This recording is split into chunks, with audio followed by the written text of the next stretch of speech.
حضرت خالد بن ولید فرماتے ہیں، ہم رسول اللہ صلی اللہ علیہ وسلم کی خدمت میں حاضر تھے۔ ایک شخص حاضر ہوا اور عرض کی، یا رسول اللہ، میں کچھ باتیں پوچھنے کے لیے حاضر ہوا ہوں جو مجھے دنیا اور آخرت میں نفع دیں۔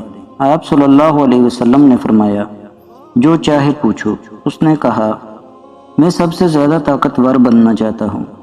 آپ صلی اللہ علیہ وسلم نے فرمایا، اللہ پر توکل اختیار کرو، سب سے طاقتور بن جاؤ گے۔ میرا رزق کشادہ ہو۔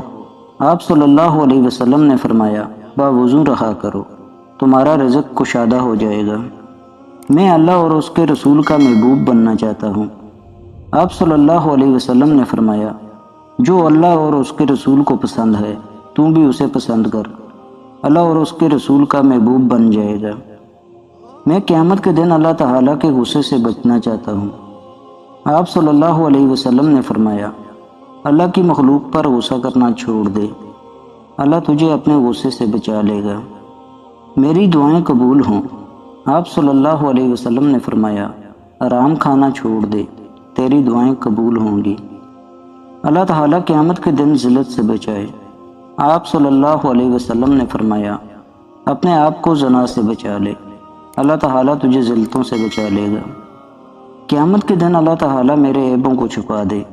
آپ صلی اللہ علیہ وسلم نے فرمایا، اپنے بھائیوں کے عیبوں کو چھپا لے، اللہ تعالیٰ تیرے عیبوں کو چھپا لے گا۔ سب سے عظیم نیکی کیا ہے؟ آپ صلی اللہ علیہ وسلم نے فرمایا، اچھا اخلاق اور مصیبت پہ صبر کرنا۔ سب سے بڑی برائی کیا ہے؟ آپ صلی اللہ علیہ وسلم نے فرمایا، بد اخلاقی اور بخل۔ اللہ تعالیٰ کے غصے کو دنیا اور آخرت میں کیا چیز ٹھنڈا کرتی ہے؟ آپ صلی اللہ علیہ وسلم نے فرمایا، چپ کے صدقہ کرنا اور صلح رحمی کرنا۔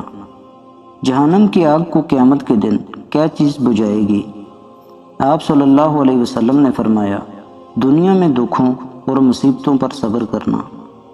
میں چاہتا ہوں کہ اللہ تعالیٰ کے فرما برداروں میں سے ہو جاؤں۔ آپ صلی اللہ علیہ وسلم نے فرمایا، فرائض کو ادا کرو، فرما برداروں میں سے ہو جاؤ گے۔